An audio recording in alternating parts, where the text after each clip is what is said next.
To quote Madonna, who I love, she said the most controversial thing she's done is to stick around, which I think is incredible. It kind of shows about how much pressure she's just been put under to just disappear into the background. That's Pia Fisher, beauty strategist at WGSN, talking about one of my favourites, Madonna, who kicked off her celebration tour in London and is still rocking it at 65.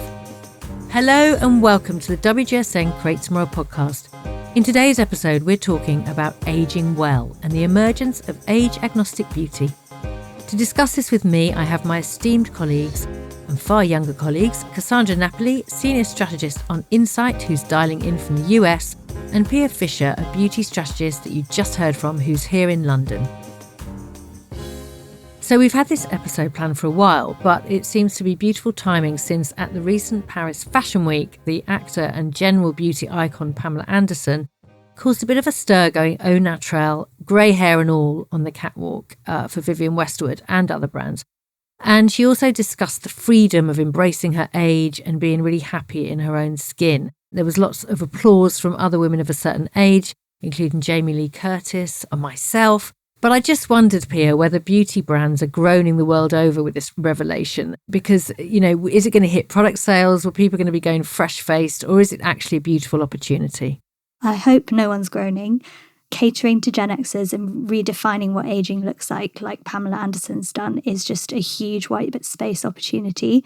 Gen Xers are some of the highest spenders and earners worldwide, just to put it down in numbers.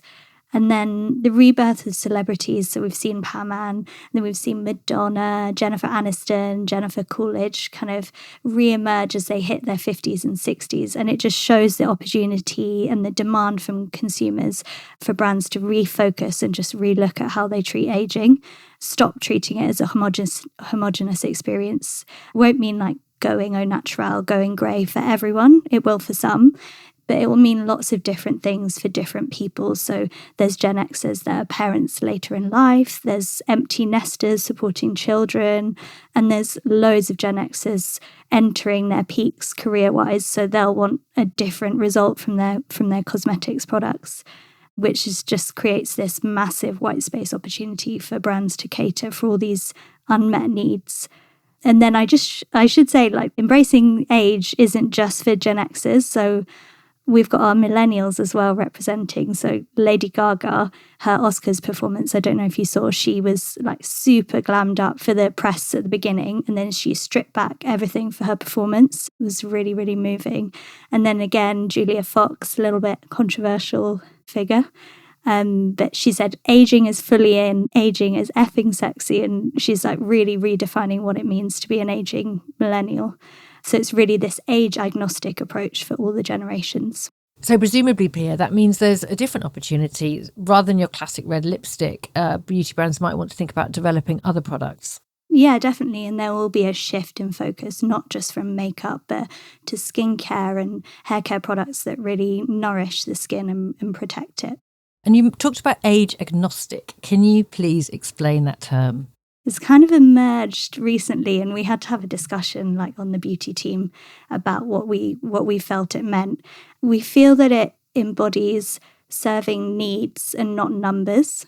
So consumers are starting to push back against youth being heralded as the pinnacle of beauty ideals.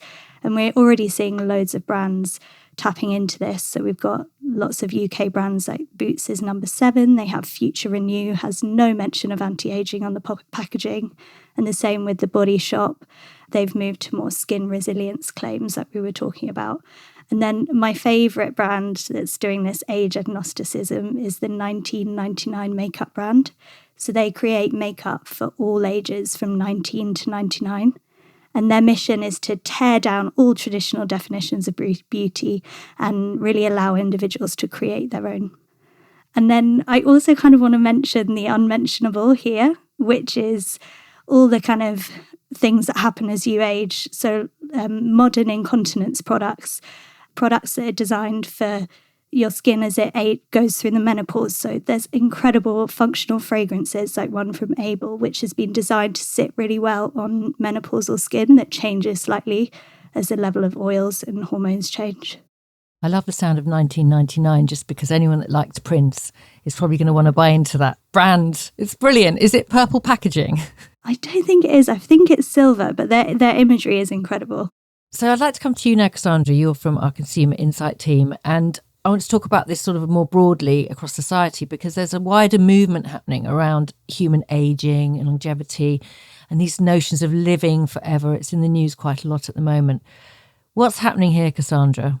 Yeah, so this is the decade of aging well, according to the World Economic Forum. They've proclaimed that aging well is this lifelong healthcare priority. And they say that this is going to sort of stretch from 2020 to 2030. This is the new priority going forward. We've been hearing this for a couple of years now. It was a big conversation at South by Southwest last year. And it's also part of some of our forecasts. So we had been studying the sort of longevity market. And if you think about it, it's now really infiltrating into our culture quite a bit. If you turn on Netflix, I'm sure you've seen the secrets of the blue zones emerge. This is life, or I think it's Live to 100 or Life at 100, which looks at blue zone communities around the world, parts of Sardinia, Japan, Greece, etc., where residents typically live to 100. They live really long lives, and people have gone and studied these communities. I think it's also very interesting, right, that, aging is this sort of universal phenomenon. It's what connects us to others. It's the one thing that is certain in life. We are born, we're going to age, and then we die. And I think there really hasn't been a way to escape that, right? Sure, there's products. There's been anti-aging kind of narratives in the media and in products like beauty products, as Pia was talking about. But what's interesting now is we're shifting into this era of curing aging or hacking aging. And it makes sense. Anybody who's kind of tapped in at the moment will probably have read about a tech entrepreneur called Brian Johnson. He is currently exploring solutions around this about curing aging. So he's essentially using doctors and data and millions of dollars to hack his biological age. So he's about 47, I think, at the moment. And he is doing all of these kind of outlandish kind of practices that cost a lot of money and time and effort and energy and lots of people around him to essentially reduce his age back to, ideally in his teens. I think he said his heart is as strong as like a 37-year-old at the moment. I've been reading about this. He's even been kind of blood transfusions from his son. So there's something a little bit about it that feels very vampiric and sort of gothic in some of these approaches. It's fascinating. And how much of this do you think ties in with tech and AI and, deep fakes? There's all these ways now that we can reprogram someone who's dead, like Marilyn Monroe, James Dean. Is this sort of also part of this whole kind of mind shift, do you think? Yeah, absolutely. I think we're in this AI renaissance right now, right? And we're using technology as tools to reimagine what, has always been status quo. And what we're seeing is that this idea of digital immortality is really coming to the fore. We've seen things like, as you said, we've seen celebrities be revived. We've heard about de-aging technology, right? So Tom Hanks and Harrison Ford, these celebrities have essentially been de-aged with technology so that we don't have to hire younger actors, right? We can just have these individuals show up as their own selves and we can de-age them to, I think, 30 years old is what Harrison Ford was de-aged to. So if we take it back to the real world, away from sort of entertainment, what do you think the knock-on effects are with this sort of concept of people aging well? Do you see retirement ages kind of going or getting longer and longer? What do you think the sort of other impacts are on people being healthier and kind of living longer well? It's interesting because if you think about it, if people are living longer and they're living healthier lives and, the 70s and the 80s become rebranded, right? We're going to see more active lifestyles. We're going to see a graying workforce. I think that's something that's really interesting. There's a couple of studies out there that have pointed to the fact that actually happiness is lowest in midlife. So around, 45 to 47, I believe, is when it's the lowest. And then it gets progressively higher as you age. And in the 70s is when you're actually the most happy, according to statistics. So this could be a new focus for brands in the years ahead. It's about kind of rethinking of, how we talk about, aging. What does the sort of imagery look like when we talk about, the boomers and those who are entering their 70s and 80s? We've been doing a lot of research on this as well. And the added benefit of having money to spend at this age as well, there's an entire consumer pool that really is being untapped. And that's things like travel, that's things things like beauty. That's things like hospitality, fashion. There's really endless opportunities here. And then just from a graying workforce perspective, that could really shift things as well. Obviously, people will working longer.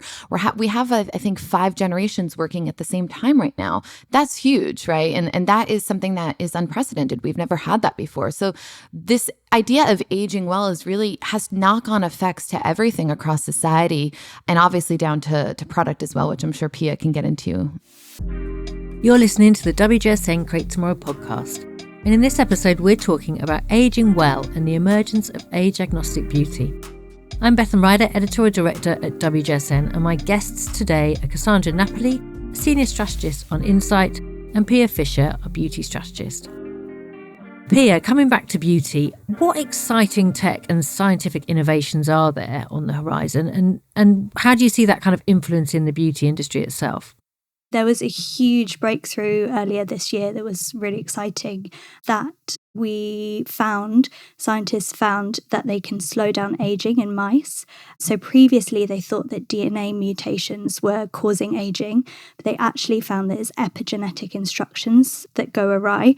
So it's kind of like software code that corrupts, and the scientists have shown that they can be rebooted and that the original kind of young code is still within the body and they can reverse this aging process. So this is all using epigenetics, which is about the readability or the expressions of the genes rather than actually changing DNA. And we will definitely see this start to emerge in beauty, and we're already seeing it kind of coming up in brands claiming kind of epigenetic benefits. So, Pia, do you think that there's going to be a shift in language here from sort of anti-aging? Is that something that's also changing when it comes to beauty? You talked about rejuvenation. Are there sort of new ways and new language here that people will be adopting, brands? Yeah, so we're kind of already seeing it, this shift from rejuvenation to prejuvenation. So it's about hitting the wellness before it dips. It's kind of anti-aging redirected to longevity with a bit more of a wellness spin. So there's a focus on health span as well as lifespan. So people living longer want to have a better cognitive well-being alongside looking good. So there's lots of products that are kind of tapping into both of these sides. There's this company, Modern Age, in the US, that they assess your blood markers to assess your metabolic age, your subjective age, and your cognitive function. There's kind of thoughts that maybe this in the future will lead to products that can improve all of those 3 factors, not just the way that you look. So I won't have to take my daughter's blood. I can one day go to a clinic myself and take advantage of this biohacking. Yeah, use your own blood. Yeah, exactly. On the kind of shelves in beauty stores, what sort of new products are we going to be seeing? I know that we're very good at predicting. This year it was like sea moss was going to be a big ingredient, but what sort of things do you think people are going to should start looking out for? So I think an ingredient that we can look out for in this area is NAD. So this ingredient focuses on giving energy and neurological health. So there's companies that have it infused in drips. So in clinics, in spas, you can have an NAD drip for energy. And I think there's one brand that even promises the CEO experience. So they sell this drip that makes you feel like a CEO. So it's all about boosting your energy. And then there's lots of products that are starting to infuse this within their creams. So I think there's a brand called Intuis that are doing this already. I think we'll start to see that a lot more. I love that. Just thinking of the way they've branded that. It's like, could you ask for the student experience and be really like chilled out? And could you ask for CEO experience? It's like you start to think about how to brand kind of wellness in a different sort of a way. What other epigenetics, how's that going to filter into beauty a bit more? So epigenetics, like I said, is about how behaviours and environment can cause changes to how your cells and genes are expressed and how you age. So Beiersdorf, who are based in Germany, they've invested in a skin age clock system for their R&D. So that helps them develop skin wellness products. So it measures genetic markers of skin aging and then helps them develop new ingredients. There's also a skincare brand that's coming out. It's called Opalor. and they've collaborated with a microbiome company, Sequential, and they've created products that kind of work with the skin's changing microbiome. So they kind of champion the skin as it ages. And I think this is a move more towards that kind of resilience claim. So it's working with the skin's microbiome, which changes as it ages, and really just supporting it through that rather than making any huge changes. And I know on our food and drink platform, there's an awful lot written about kind of actual food and supplements and looking at the microbiome and all of that. So this is obviously touches so many industries that we cover at WGSN in terms of aging well. I want to go back to societal shifts again, and we have to discuss social media because we've spent, certainly in lockdown, we spent a lot of time looking at ourselves, which if you're my age, which is almost 52, it has its pros and cons. And I know that there's all these beauty filters that are happening where you you look like almost a perfect avatar. I'd like to just ask you, Cassandra, do you think this has accelerated this movement that everybody just is so much more health aware and they all just want to look younger? I mean, it must have had some influence, right? Yeah, I mean, it's definitely had quite a negative influence, I think. You look online today, there's just tons of memes about how kids today just look so much more mature or older than when we were online, right? I think it has everything to do with the Instagram effect, this idea of panoptic perfection online, which we've been talking about for ages, literally, which is this idea of sort of comparison culture impacting how we perceive ourselves and how we showcase ourselves to the world. It's this idea that a panopticon is this sort of structure in a jail where you can see everyone, all the inmates at the same time. And that's really what social media has become, this idea that you can you have this incredible glance at the world. If you think about the amplification of this in the age of AI, it becomes quite dangerous for the next generation, right? So Gen Z grew up with these tools, these filters. They've become normalized. It created this sort of homogenous beauty standard, right? But actually, Gen Alpha will be the first generation to grow up and enter their teenage years in an already AI-generated world. And in a world where nothing is real and you don't really know what's real and what's not real, those kind of effects in terms of the emotional effects that could have on young people could be really, really, really dire, actually. We already deal with virtual influencers. We've been talking about Little Michaela and Should Do and all of these virtual accounts that are perfect, essentially. They have no flaws. They don't age. They are indefinitely 19 years old. What happens when it's more realistic humans that are competing with each other online, right? When we're able to generate human-looking beings, essentially, and they are eternally 19 and they don't age. And, what does that do for the celebrity industry? What does that do for entertainment? There's so much kind of knock-on effects to this that we just do not know at the moment. And it could be really dire for young people. I think what's really interesting about what's happened with the Pamela Anderson effect, if you want to call it that, or I think she's called Pam Ann, which I love, is that in a way that's that push and pull that you always get with a trend, right? So it's almost like the Gen X, my generation, who didn't grow up as digital natives, are trying to almost reclaim the real and sort of strip that back, and as a sort of antidote to this perfect airbrushed avatar look, by going free of makeup and just trying to reclaim that. And I think that we're always going to get that push and a pull with something like this, and it's really interesting. Yeah, it's what we call trend tensions, right? Two things can be trending at the same time. Two things can be real. I think that's exactly right. There's this hyper, filtered aesthetic that's emerging, but there's also this unfiltered aesthetic emerging, and two can be true at the same time. I was just going to say it's exactly the same for beauty, and it's so weird to see this hypocrisy almost where you're getting Pamela Anderson completely stripping down on the New York Fashion Week. And then on the other side, you have these brands investing huge amounts of money into anti-aging, pre-rejuvenation products. And I think there is a demand for both, but it's really treating people as individuals, and there's no one good way to age properly. And maybe that's true feminism. You can choose what's best for you and how you want to do it. I guess that's why campaigns that Dove do and things like that are always so powerful and really hit a nerve for everyone. They're always so inclusive. In terms of the shift in consumer relationship to aging more generally, Cassandra, how would you explain this? Because it does feel like a shift. I think what's really, really interesting, we had just had Trends Days, right? And this was a big conversation during Trends Week, actually. This idea that there is no typical life sort of markers anymore that, you had to hit at a certain age in the past. It was this pressure of, being married by a certain age, having kids at a certain age, having this career at a certain age. But really, that's all kind of out the window now. I think this is accelerated thanks to things like social media, actually. Again, going back to a trend tension, right? Two things can be true at the same time. Social media can be really, really negative, and it can fuel things like panoptic perfection, but it also is a window into the world. It allows people to connect with each other and to kind of find common ground and to maybe see an alternative perspective. And so in that regard, we're seeing aging kind of shift. There's this concept that I've been covering a little bit called chrononormativity.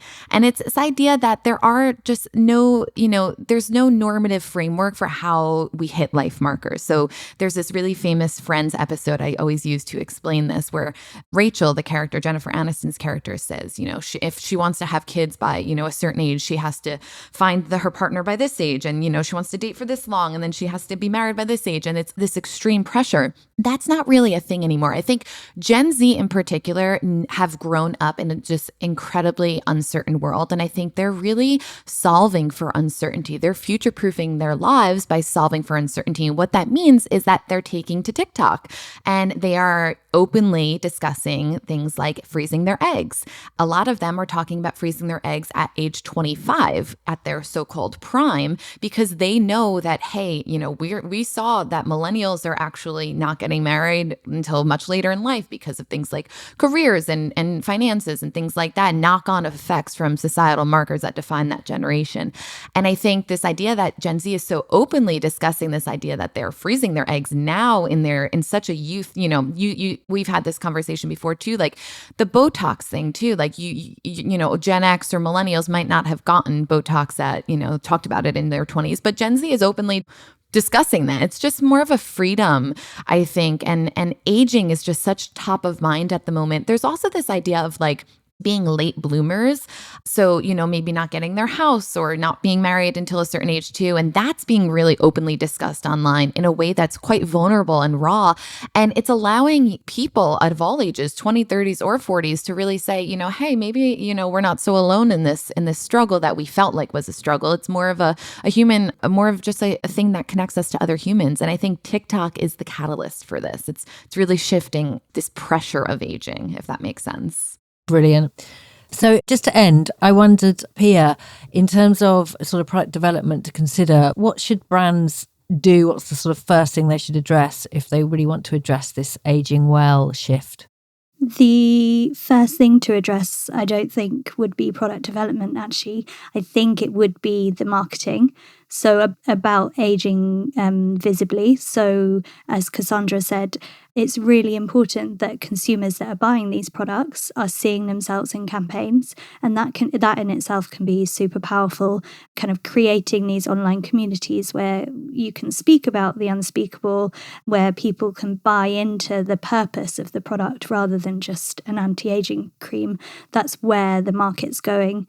I think, again, to quote Madonna, who I love, she said the most controversial thing that she's done is to stick around, which I think is incredible. It kind of shows about how much pressure she's just been put under to just disappear into the background. And she's refused. And okay, she hasn't done it in the same way as Pamela Anderson to strip back and go au naturel and grey. She's gone the complete opposite, but she's there. And I think that is the main takeaway for this age agnostics trend. So to wrap up, last question for you, Cassandra. How do you see this age agnostic concept evolving? Is it going to go beyond beauty? Yeah, I think it's going to spread and kind of ripple throughout other areas of design from micro to macro. And one example of this is this idea of designing age agnostic cities. So this idea that really city planners have to think quite macro. It's not just, and really consider those on the fringes, actually. It's firstly, it's kids, it's the elderly, it's the disabled. But actually designing cities with this in mind creates better and more resilient cities and cities that work for everyone and those that are inclusive. Thank you to my guests today, Cassandra and Pia. If you're a WGSN subscriber, forecasts on aging well can be found on Insight and the beauty platforms. And if you want to find out how to subscribe, head over to WGSN.com to discover how you can get access to our service. We're constantly publishing new content focusing on how we can design a brighter, better future for our industries. And these include food and drink, interiors, beauty, fashion, and consumer tech. You can subscribe to the Create Tomorrow podcast on all major platforms, and if you like what you've heard, why not leave us a rating and review? We'll be back in 2 weeks for our next episode, and in the meantime, why not catch the CEO of WGSN, Carla Bizzaschi, next week on our other podcast, Lives of Tomorrow.